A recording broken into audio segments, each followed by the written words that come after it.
estábamos viendo que capaz que no es necesario usar el micrófono. Estamos haciendo un vivo en Instagram. Gaby, si alguien te dice ahí que no nos escucha, que nos diga, porque había compañeros y compañeras en el interior que querían poder escuchar. Así que bueno, en primer lugar, muchísimas gracias por estar. Mi nombre es Sabrina Esperanza.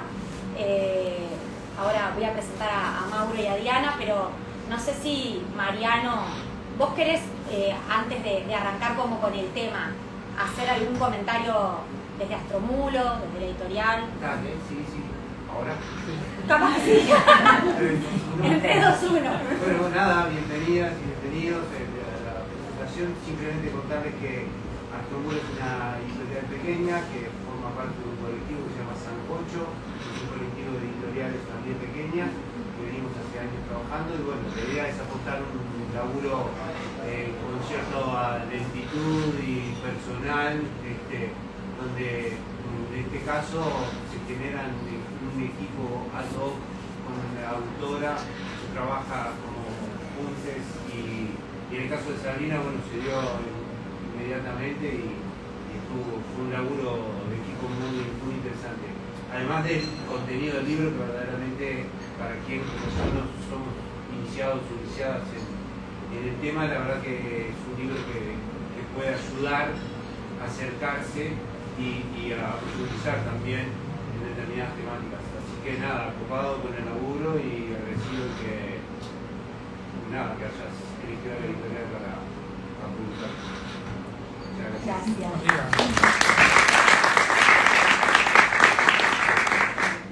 Bueno, lo que quería leer, lo único que voy a leer son los agradecimientos, porque me parece, creo que es lo más importante en realidad, y a veces, no sé si a ustedes les pasa cuando agarran un libro de agradecimientos y que no conocen a la persona que lo escribió, que capaz que no es una página que leemos, ¿no? De repente nos la pasamos por alto porque le agradece a personas que no conocemos. Y bueno, para mí hoy, que en realidad muchas de esas personas están acá, me parece importante leerlo. Nada se hace en soledad. Incluso escribir un libro necesita de muchas otras manos que van sosteniendo diferentes aspectos para que una pueda sentarse a escribir. Manos que inspiran, que generan espacios donde poder seguir desarrollando práctica. Manos que son red para generar el tiempo. Manos que releen, que aportan en la escucha, y manos que comentan. Aquí agradezco a alguna de ellas. A mis hijas y a David, mi compañero, por ser fuente de alegría y por estar detrás de la puerta mientras necesitaba escribir y reescribir. A mis padres, mis primeros y eternos sostenedores de pasos. A mi hermano, que me ha impulsado incluso sin saberlo. A mis amigas Peloipa, de 11 mujeres, por ser la red en la que siempre puedo tirarme. A mis amigos que están presentes más acá de las fronteras, Julián, Kelly, Cora, Pepe. A Mauro, con quien las charlas son siempre para tomar apuntes. A Diana Veneciano, gracias a quien conocí la existencia del Teatro del Oprimido. A Laura Pouso, quien desde que asumió como directora de la EMAD me dio la oportunidad de ser docente en el curso Teatro en Contextos de Privación de Libertad, lo que me permite seguir generando pensamiento y práctica. A Fernando Muilat, quien nos convocó para poder realizar la experiencia que derivó en esta investigación. A Anaí, Jonah, Gustavo.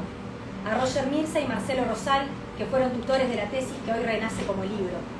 A Lola Proaño, Graciela Saprissa y Gustavo Remedi, por haber sido un tribunal que me llevó a continuar pensando y elaborando. A Jess Thor, por ser inspiración. A mis estudiantes en la EMAD, quienes me acompañan en la indignación frente a la realidad que nos duele y en la pasión por hacer del teatro algo imprescindible.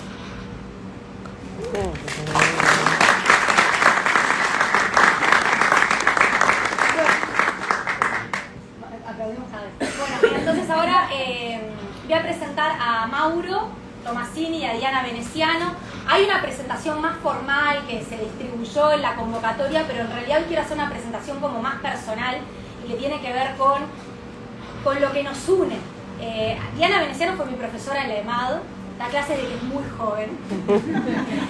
Y gracias a Diana, aprendiendo de teatro político, conocí el teatro del oprimido. Yo en ese momento estaba además haciendo el IPA, estudiando para ser profesora de literatura. Y cuando Diana nos cuenta el teatro del oprimido, para mí fue como, esto existe, es como algo que yo quería que existiera y no sabía que existía. ¿Vieron cuando te parece que, ay, qué lindo sería que existiera esto cuando ya existía?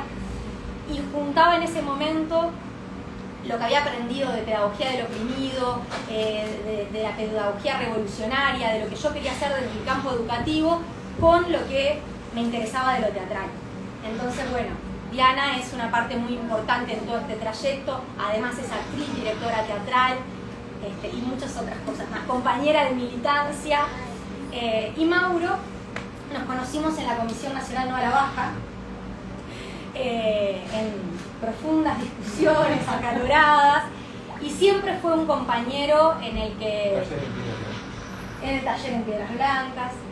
Siempre fue un compañero con el que pude contar, me apoyó muchísimo durante la investigación, y de verdad es una persona en la que cada vez que tengo como una interrogante, una duda, o algo que me sale así como de indignación de lo que necesito discutir, es con una persona con la que siempre puedo discutir políticamente, y que cada discusión, de verdad, esto que puse ahí que es para tomar apuntes, siempre siento que es algo que me engrandece como persona, y es un amigo de fierro. Así que bueno, a ambos, amigos, compañeros de militancia, de quienes aprendo, les agradezco pila por estar acá. Y bueno, vamos a escuchar primero a Mauro, que nos va a poner un poco más como del contexto más político, ¿no? Social, cárceles, etc. Ha trabajado más de 20 años en lo que tiene que ver con derechos humanos, y después Diana, más desde lo teatral, y la idea es poder generar un intercambio. O sea, yo no voy a hablar del libro, sino que la idea hoy es poder generar algunas discusiones en torno a esto. Gracias por la invitación. Yo creo que mi compañera es así, y bueno, estoy muy orgulloso de también haber estado acompañándola y acompañándonos en realidad en discusiones más fuertes. Bueno, ¿quiere el micrófono? Por el aire. Hola, ahí, ¿sí? Que nos hemos acompañado, que hemos discutido, que cuando precisa algo me manda un mensaje y le contesto.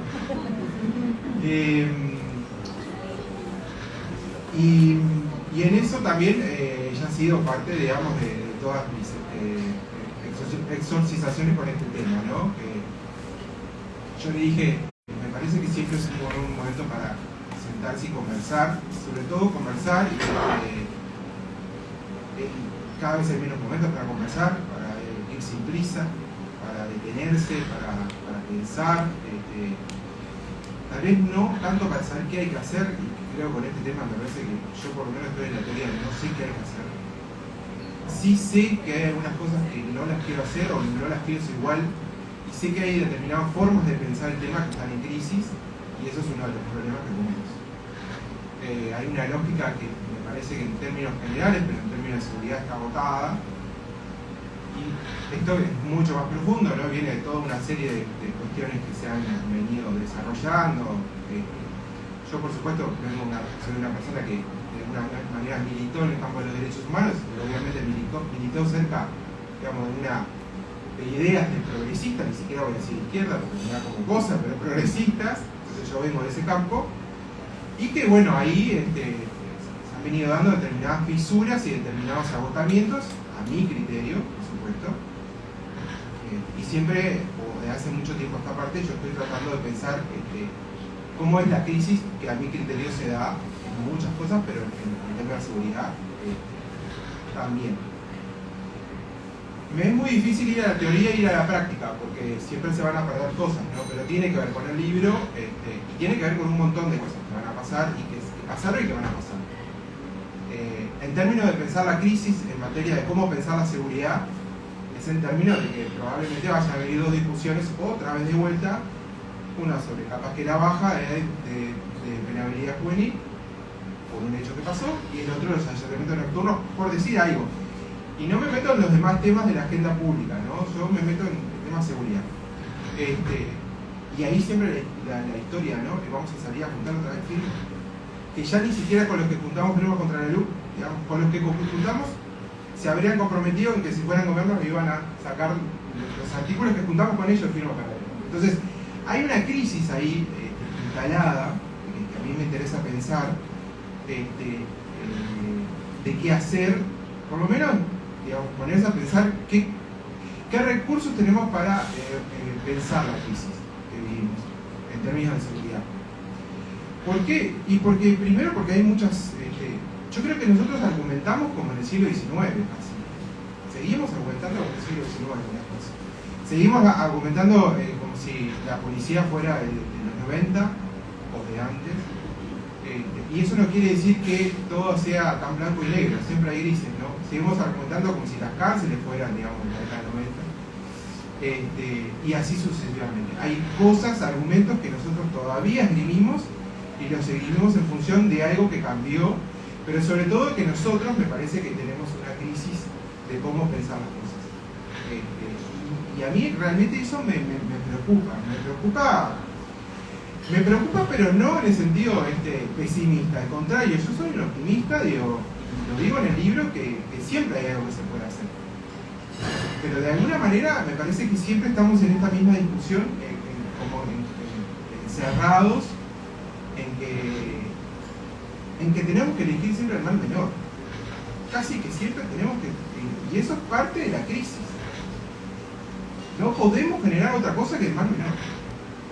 Entonces, viene una baja de penalidad juvenil, antes vino, digamos, otras cosas, ¿no? Bueno, el más menor era generar 700 gurises en el sistema carcelario juvenil, explotarlo, uno de los poderosos momentos, digamos, de la historia, eso fue el más menor. Y así sucesivamente hasta el día de hoy, o sea, ¿no? Infinitos ejemplos puedo dar, no solamente de...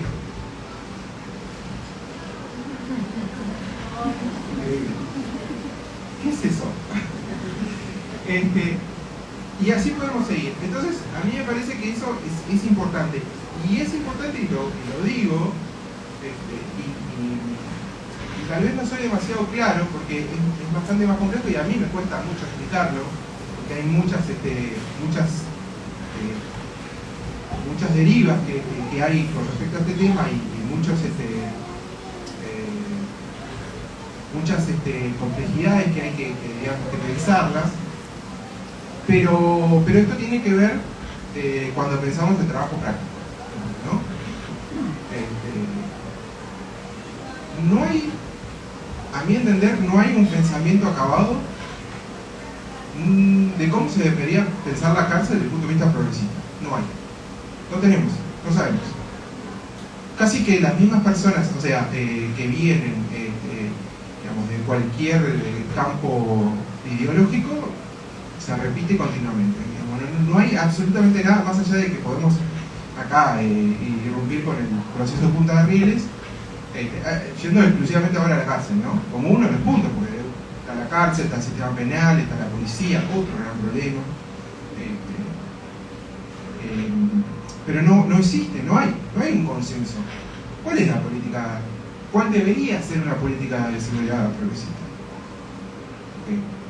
Y además de eso, que por supuesto el sistema o muchas de las cosas de las dinámicas que ocurren pasan a velocidades grandísimas, ¿no? Sobre nosotros.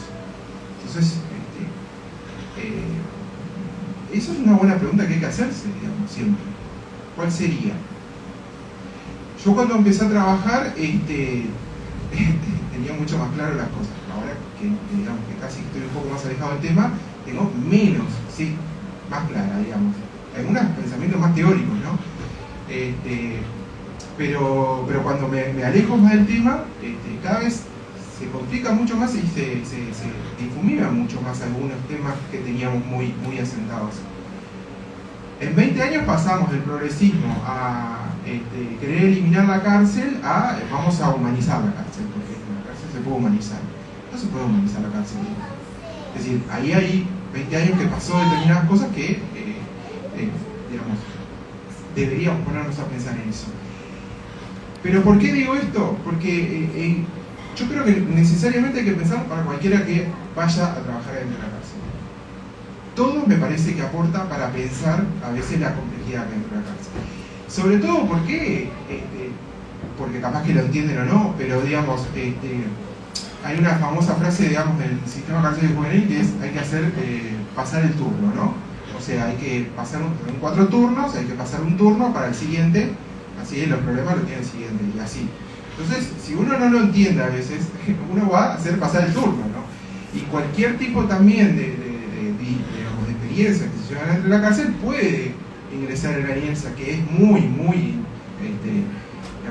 hace mucha fuerza para que la inercia de la cárcel se pliegue a bueno, cualquier cosa no sirve para nada, etcétera, etcétera. Y digo, hay una cuestión entre lo estructural y la práctica concreta que es bastante a veces difícil, obviamente, de discernir, pero que existe. Y creo que hay que ponerse a pensar en esas cosas, porque me parece que sobre todo no tenemos muchos argumentos, y no me estoy refiriendo a los argumentos más capaz que técnicos o pedagógicos, me estoy refiriendo a la imaginación política. No tenemos imaginación política sobre cómo pensar la seguridad. No la tenemos, o por lo menos yo creo que no la tenemos. No la tenemos. Hay sí una imaginación instituida, que es la imaginación política. Es así. Y que la reproducimos a aquellos que inclusive pensamos que tiene que haber una imaginación política distinta, ¿no? Entonces, por eso a mí, yo le dije a Sarina, hay que como que juntarse para conversar, pero conversar en el sentido de plantear estas preguntas, que capaz que me las pregunto, que me planteo yo solo, probablemente, pero digamos, pero creo que de alguna manera nos toca a todos, porque bueno, todas y todos transitamos un poco, habitamos un poco la sociedad, sus espacios, y vemos determinadas dinámicas que se han impuesto. Y que bueno, que no creo que estemos eso, ¿no? Encontrando determinados elementos para hacernos pensar. Y cómo salir de eso, no lo sé, pero por lo menos primero me parece que deberíamos pensar si tenemos una crisis de pensamiento de que no podemos pensar eso. No tenemos la capacidad para saber cómo hacer algo con eso. Y esa es la primera capacidad política, yo lo digo en el libro, que es eso, tenemos que hacer algo con esto, tenemos que trasladar esto de acá para acá. Bueno, ¿cómo hacemos? ¿Queremos hacer eso? ¿Vamos a seguir repitiendo fórmulas?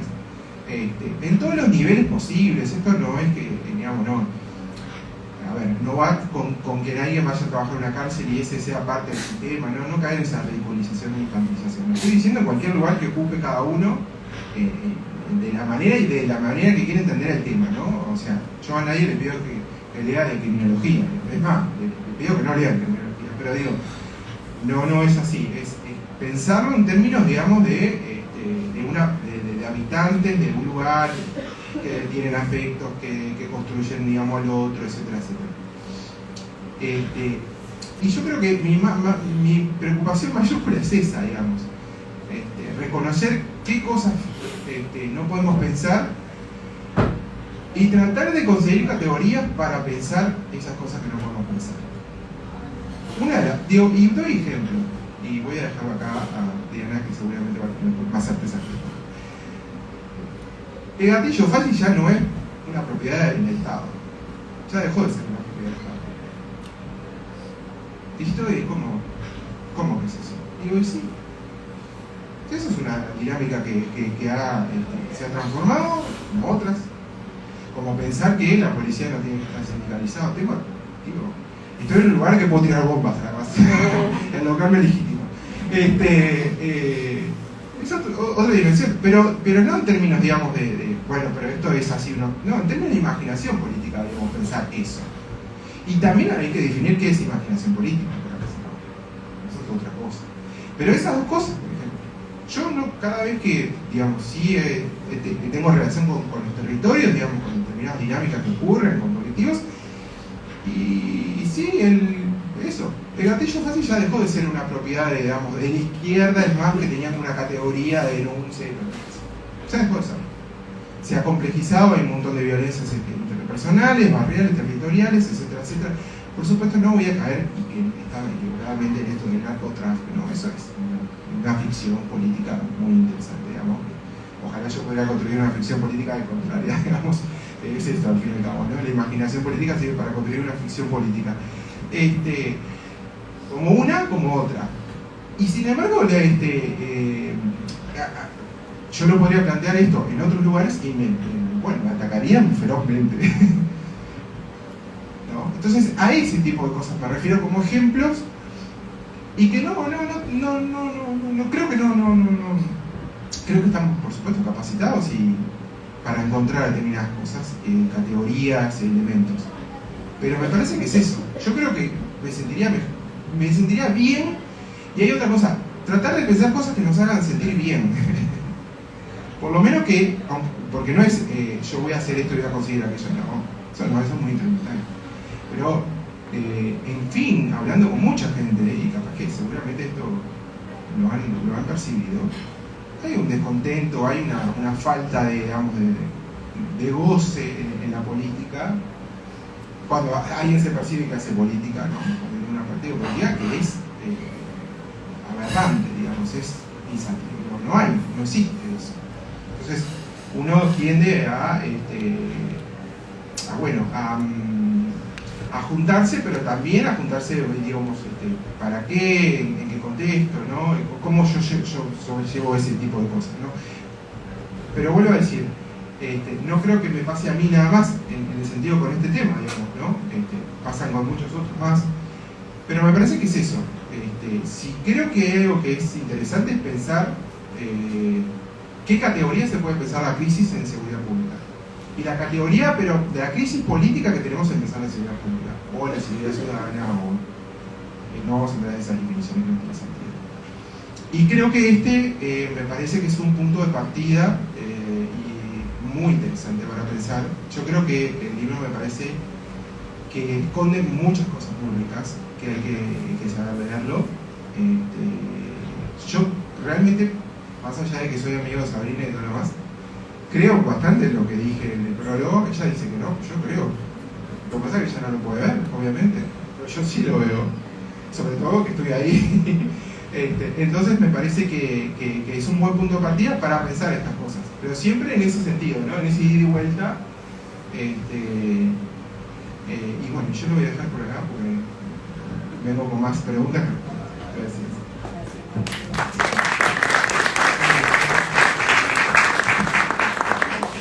Bueno, yo voy a cambiar hacia otro aspecto que tiene que ver con lo teatral y con lo que Sabrina me pidió que hablara de teatro político.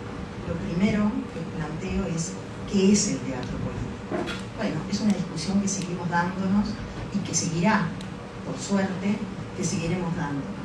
El concepto de teatro político surge en el periodo de entreguerra en Alemania, ¿no? Un periodo muy convulsionado, donde un señor llamado Piscator define lo que él quiere hacer como teatro político, asociado directamente a la ideología marxista, él tratando de explicar el marxismo, trabajando con obreros, trabajando con la clase proletaria que en ese momento estaba.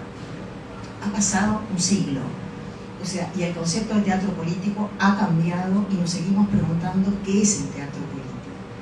Actualmente el teatro político tiene que ver más que con dar respuesta a ciertas cosas desde un lugar de seguridad o de tranquilidad, de que este es el camino por el cual tenemos que transitar.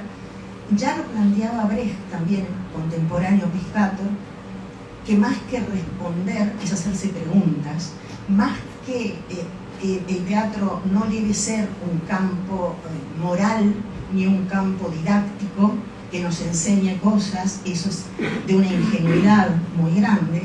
Tampoco vamos a hacer a través del teatro político ningún cambio estructural en nada, simplemente vamos a poder, asumiendo que siempre estamos planteando un punto de vista, asumirlo a conciencia, ese punto de vista.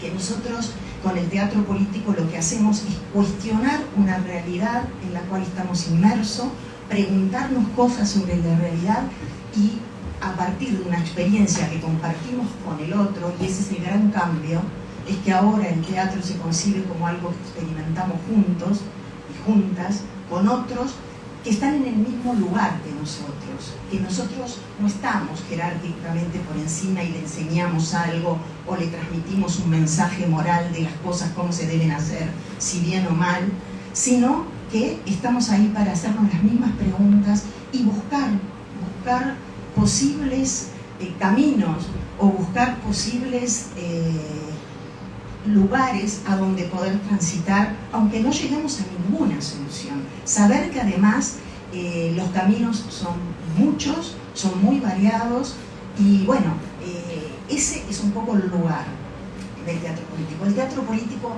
no habla de temas políticos, no reproduce el discurso político, para eso está la política y está quienes ejercen la política.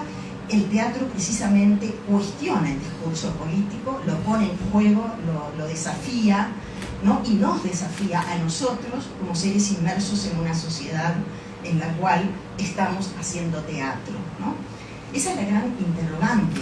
¿Para qué sirve hacer esto y en qué contexto? A mí me parece que lo que Sabrina, la experiencia que Sabrina plantea en el libro es muy interesante porque pone todos estos puntos precisamente en cuestionamiento. Ella describe un proceso que tiene altos y bajos, que tiene incertezas, que tiene por momentos uno vislumbra, voy por este camino pero no sé si este es el camino que tengo que tomar en esta realidad o no. Hay un aprendizaje mutuo, ¿no? Hay un crecer y un preguntarnos cosas mutuamente y bueno, y en determinado momento ese diálogo termina de una manera inesperada, por lo menos o sorpresiva para Sabrina, también para nosotros que miramos eso, porque aplicando una técnica, el teatro del oprimido es una técnica que se empieza a desarrollar en América Latina, tomando como baluarte, digamos, lo que planteaba Brecht en Alemania, y desarrolla un teatro propio de lo que estaba viviendo América Latina en la década del 60 y del 70. Se genera un teatro que además el propio Wall, que es el creador de esta técnica, va sorteando obstáculos y diciendo no es por acá, cambiemos, vamos por acá, no, ahora tampoco es por acá, y sigue cambiando, y hasta el último día él se replanteaba qué era eso del teatro político que él estaba haciendo. Las repercusiones fueron inmensas y seguimos preguntándonos. Ella cita, por ejemplo, al hijo de Wall, Julian Wall, que sigue cuestionándose qué es el teatro político, o sea, y qué es ese teatro del oprimido y qué implica, cuál es el concepto de oprimido, etcétera, etcétera. Y en el libro a mí me parece que es clarísimo toda esa postura en donde no tenemos ni que romantizar ni que infantilizar al otro, y con una población adolescente en situación de encierro tendemos a tener posturas románticas, posturas idealizadoras, infantilizadoras. Pensamos que les podemos hacer cambiar la manera de pensar cuando el contexto sabemos que no les permite, y eso está maravillosamente planteado en el libro, incluso con la dificultad que a último momento surge, en la cual ese diálogo que estaba pensado para que ellos tuvieran con adolescentes en las mismas circunstancias termina no siendo posible por una dinámica interna de las cárceles y de los centros de reclusión que a veces ocurren, y que termina siendo para un público adulto que en realidad no está en una situación de encierro, etcétera, etcétera. Y ahí surge la moral, y ahí surge la didáctica, y ahí surge desde la respuesta de ese público: ah, ustedes tienen que hacer esto, o ah, si hubieras hecho aquello, si no tuvieras, ¿no? Esa respuesta de la cual a veces no podemos escapar. Eso me parece maravilloso, de que esa experiencia haya desembocado en esto, porque de alguna manera también muestra de qué manera cuando asumimos lo político en el teatro, tendemos a ir hacia eso. Nosotros que tenemos esta trayectoria, explicamos cómo es hacer las cosas bien y cómo es hacer las cosas mal cuando yo estoy en una situación de privilegio con relación a vos, ¿no? Eso es algo que además el feminismo me lo ha enseñado, ¿no? Nuestra situación de privilegio. Yo soy mujer, por lo cual sufro un montón de consecuencias de una sociedad patriarcal, pero soy consciente que tengo privilegios dentro de esa categoría mujer. Soy blanca, tengo un nivel sociocultural determinado, tengo una situación económica determinada que me hace estar en una situación de privilegio. Si yo no empiezo entendiendo esa situación de privilegio y que eso es una barrera que me impide entender a quienes no tienen esa situación de privilegio, estoy mal. Como teatreros tenemos que saber también lo mismo, que en qué lugar estamos nosotros, cuál es nuestro punto de vista, pero además cuál es nuestro privilegio en relación a ese otro que no lo tiene. Y tratar de ponernos en ese lugar y de aprender de ese otro. Eso es político. Eso es mucho más político en el teatro que tratar un tema político. Hablemos de la guerra en no sé dónde, no importa. Hablemos de... Si no lo hacemos desde un lugar de diálogo que nos produzca un cambio estructural en nuestra forma de pensar, ¿no? En nuestra forma de colocarnos, bueno, entonces no estamos haciendo teatro político. Eso es lo que pienso yo. Muy brevemente, voy a dejar por acá, el tema da para mucho, pero bueno, ahí quiero dejar.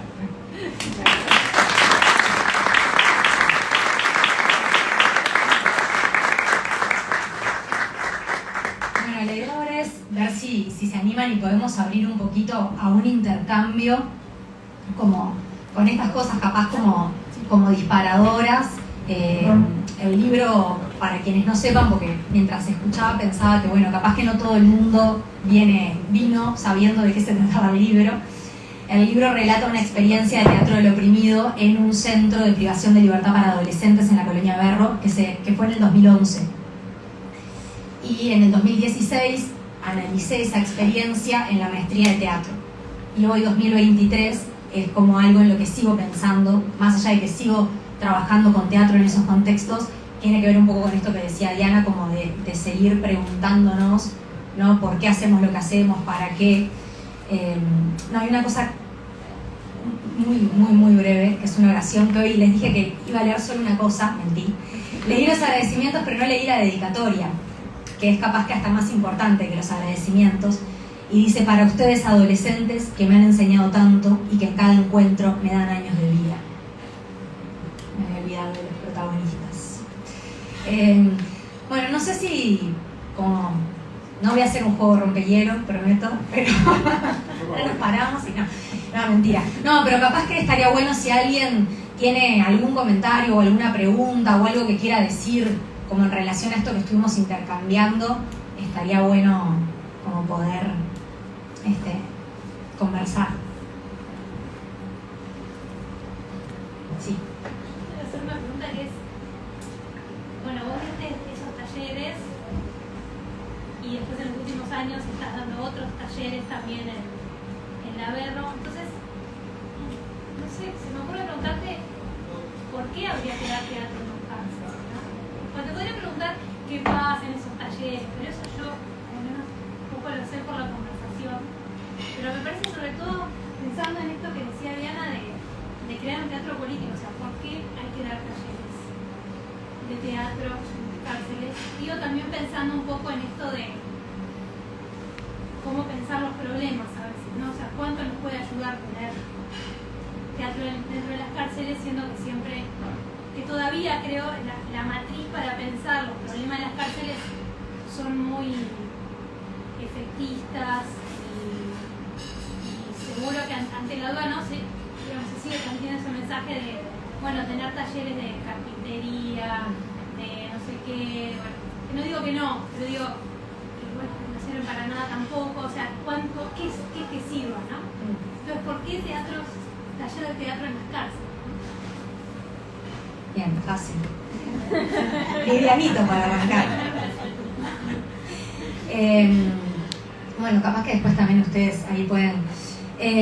mira, yo sí, no, es algo que me pregunto todo el tiempo porque sigo yendo, entonces hay una cosa que es capaz que como muy personal que tiene que ver con que yo aprendo mucho de hacer teatro en esos contextos, porque aprendo de una manera de hacer teatro que es totalmente distinta. Acá hay estudiantes de actuación que están yendo y a veces cuando hacemos teatro hay, por lo menos en algunos espacios teatrales, hay como una cuestión de mucha solemnidad, de la concentración, del silencio, del espacio sagrado, de todo un montón de contextos para hacer teatro que ahí no existen. O sea, no va a haber silencio, no va a haber concentración, vamos a estar haciendo 200.000 cosas al mismo tiempo, va a ladrar un perro, va a pasar un funcionario, va en este centro que estamos este año no tienen handys, pero el año pasado sí, todo el tiempo se comunicaban por handy para avisar cosas, y aún así se puede hacer teatro.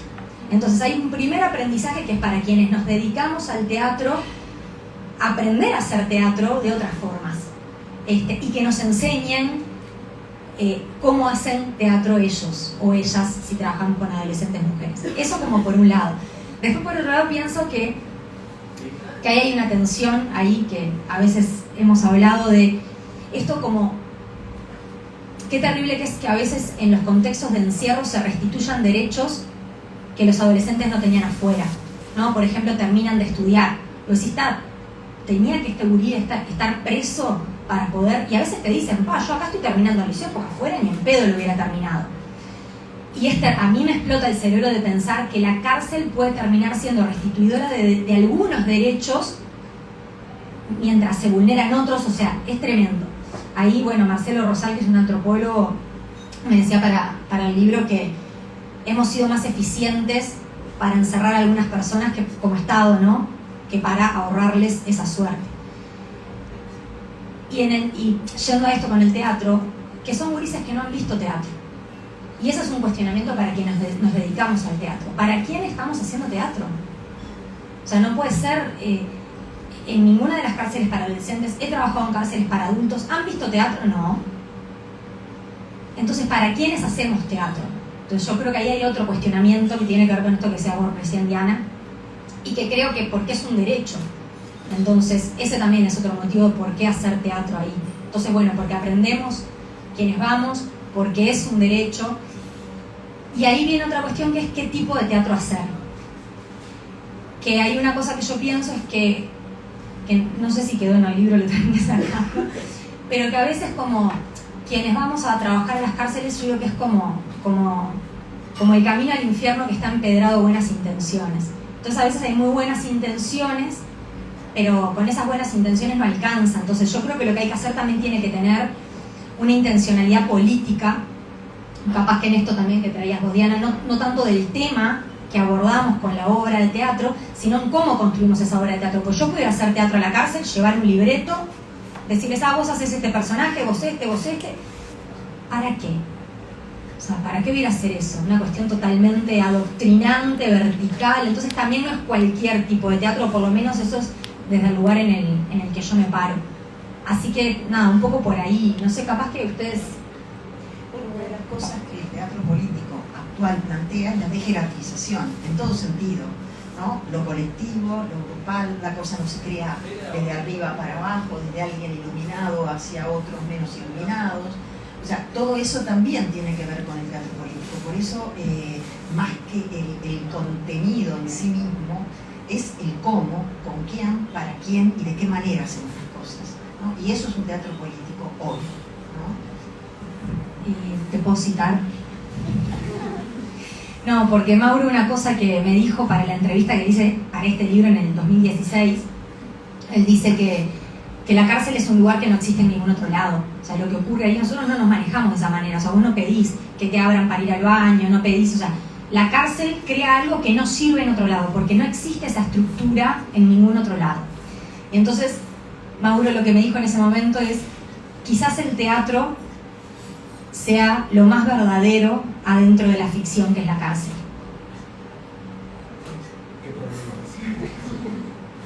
Pero también tiene que ver con eso, ¿no? Como convivir un momento de verdad, de encuentro con el otro y de verdad en ese otro marco. Sí. Enganchando con esto, y no termine de leer el libro, yo te quería preguntar si dentro del teatro de los Unidos es la primera vez que se hace en cárceles o se venía desde Boal haciendo en cárceles. Quiero que sepan que es mi madre. No, ya sé. No está preparado. Pero yo no sabía cómo se encara esto. Sí. Y ahora al oír se me ocurrió, ¿es la primera vez? No, hay otras experiencias. Augusto Boal trabajó en cárceles en Brasil, también en Francia, y en otros contextos de encierro, también en hospitales psiquiátricos, por ejemplo. Así que no es la primera experiencia. No sé si trabajó directamente con adolescentes, eso no lo sé, pero sí sé que en cárceles y en hospitales psiquiátricos sí. Bueno, de hecho hay uno de sus libros que es El arcoíris del deseo, que es un libro que sintetiza gran parte de su experiencia de trabajo en hospital psiquiátrico. Eso. Sí.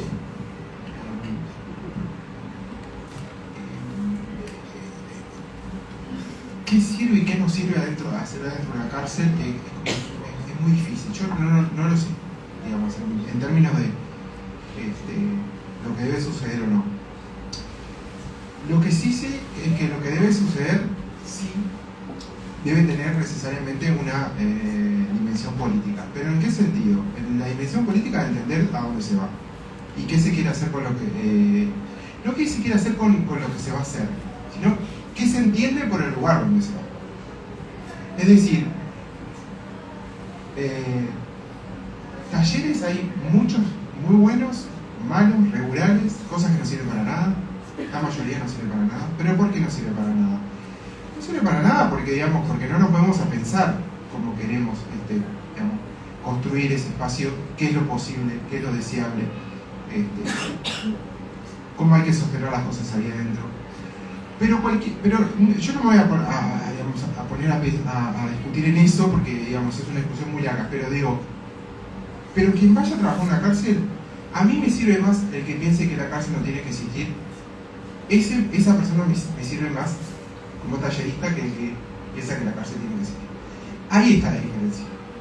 O sea, de hecho yo siempre fui y sigo siendo humildemente abolicionista. Capaz que, bueno, a veces cuando veo que no viene voy a ser limitacionista, digamos, ¿no? Pero digo, reducirla por lo menos a la cárcel, en todo caso abolirla. Pero yo creo que eso hay que discutirlo. No importa que hagan cocina, no importa que hagan barbería, ahora que está de moda y parece que hacen barbería por todos lados. No importa lo que hagan, pero deben necesariamente discutir eso. Yo creo que ahí hay un cambio. Por supuesto, digamos, pensarlo, trabajarlo, verlo, porque inevitablemente eso después cambia adentro, digamos. Te cambia a vos y cambia tu perspectiva. Pero creo que ahí está la cuestión. O sea, no me quiero poner en funciona o no funciona, no lo sé. Hay gente que casi que no sabía leer y escribir y funcionaba mejor dentro de la cárcel que la gente que era doctora. Entonces, eso siempre es así, digamos, ¿no? Pero también es cierto que no todo funciona dentro de una cárcel. No todo nuestras voluntades van a ir adentro de la cárcel para ayudar a qué, para hacer qué, para ayudar a las personas para hacer qué. ¿No? Entonces eso también, yo siempre dije lo mismo, cuando a mí me preguntaban, ¿me vas a llevar adentro de la cárcel? Yo decía, ¿para qué? No hay otro lugar mejor que dentro de la cárcel, una plaza, un cine, que adentro de la cárcel. También hay una especie, ¿no? Pero está bueno preguntárselo. ¿Y qué hacemos después con eso también? Es todo un problema. Porque trabajar dentro de una cárcel no es, y acá sí ahí está la diferencia, no es solamente ir a hacer un taller. ¿Qué hago yo con lo que veo adentro de un taller? Y ahí empiezan a dispararse un montón de cosas que tenemos que saber manejarlas. No vamos a romantizarlas y decir, ay, voy a una cárcel, ¿no? Lo que pasa es que también eso es parte de la crisis que no sabemos ni cómo ahora que se abrieron las cárceles para ir, porque hace 20 años no entraba ni PT con una cárcel, ahora entra todo el mundo, básicamente, tampoco se sabe muy bien cómo manejar eso. Yo soy uno de los que realmente está en contra de sacarse fotos cuando se va a una cárcel y no, y qué bueno, y vamos, y todo un acto publicitario. Yo estoy totalmente en contra de eso.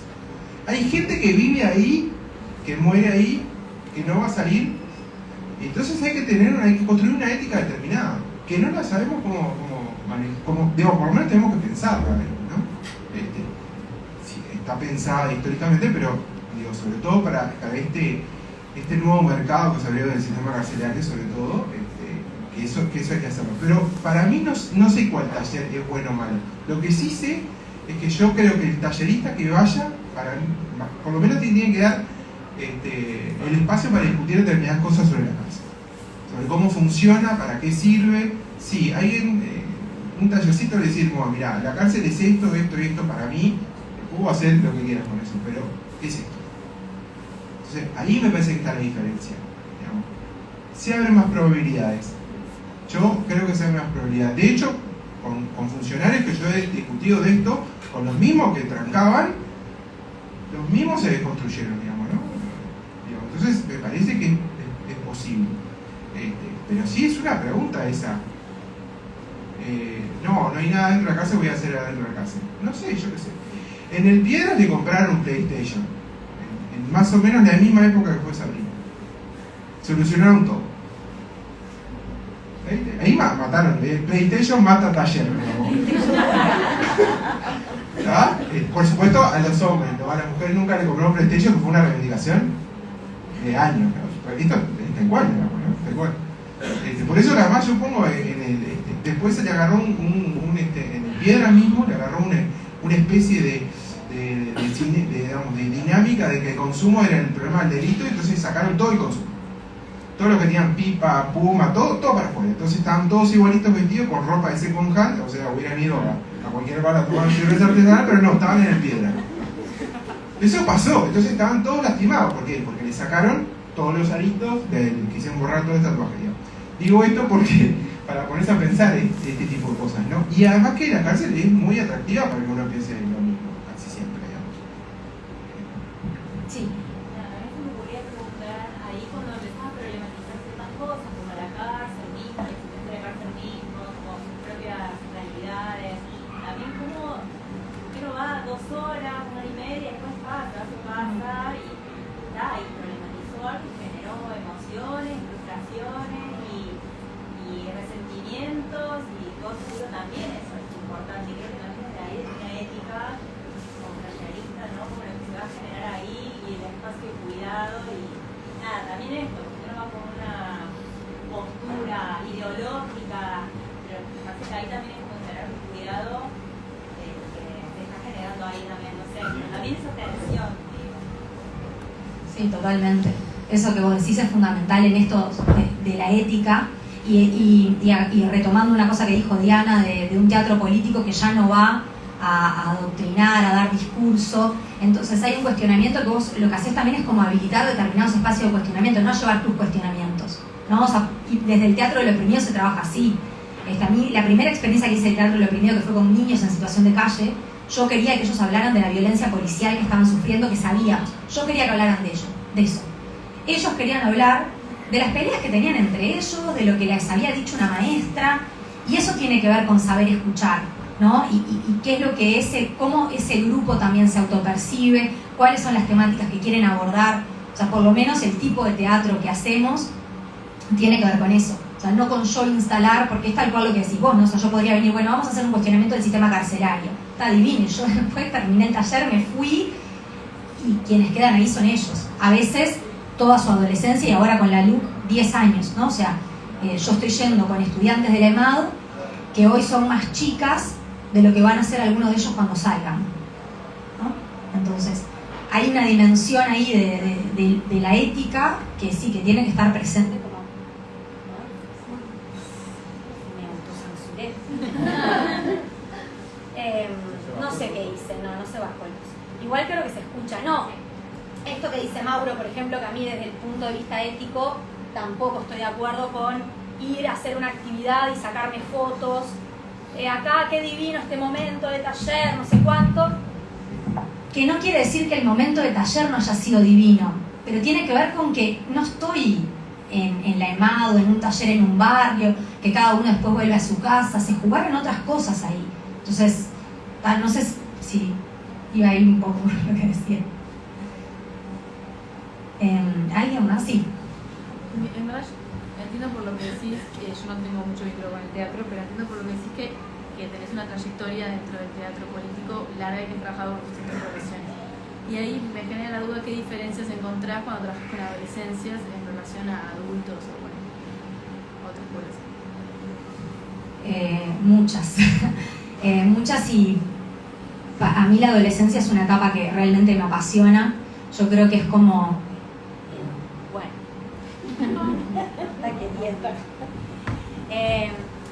Que la adolescencia para mí es... Bueno, para mí no. Es como el campo de todas las posibilidades. Entonces es el momento en el que... Vieron que adolescencia viene de adolecer, que es de sufrir, y a veces está como demasiado asociado a eso, pero si bien hay como un sufrimiento en esto de la adolescencia, lo que hay también es como todas las oportunidades de construirte, de ver quién vas a ser. O sea, estoy segura que si cada uno de nosotros ahora acá revisa como su adolescencia, va a encontrar mucho germen de lo que después decidimos ser.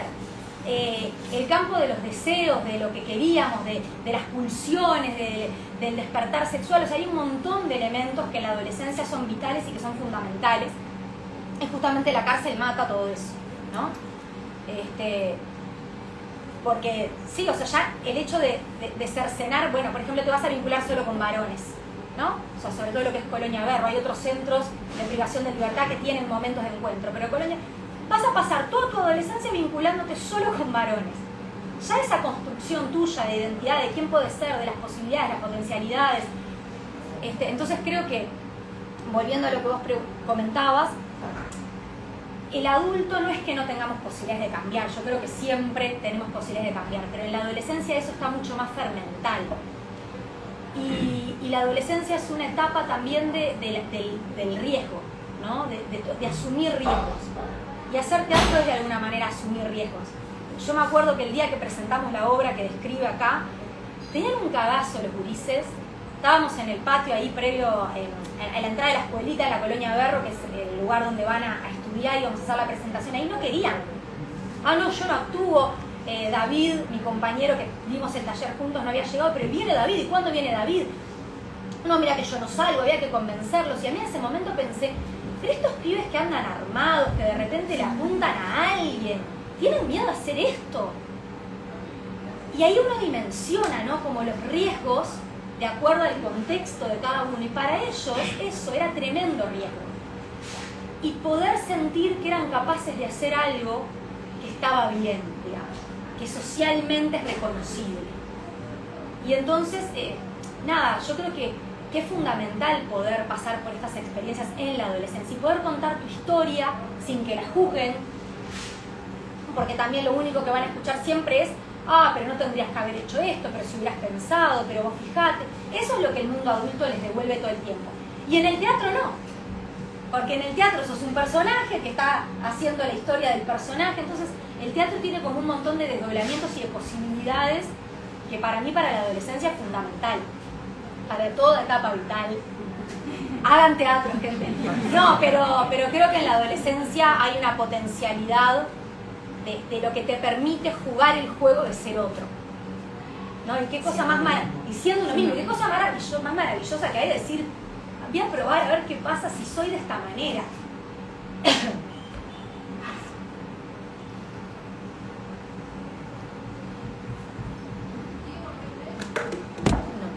Murió.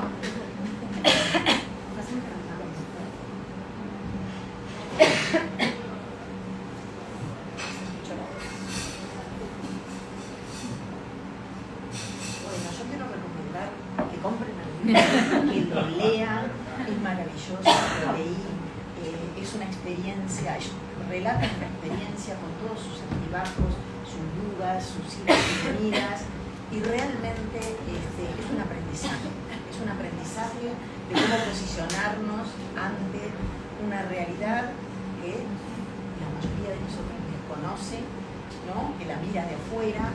Y me parece fantástico y es un aporte para la gente de teatro, para la gente que le interesa esta problemática, para todos. Lo último que quiero decir, ¿no? Compren el libro y léanlo.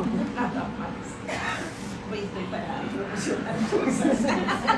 Me vine vestida de colores del libro, de la tapa del libro. Casualidad, ¿eh? Me vine para acá a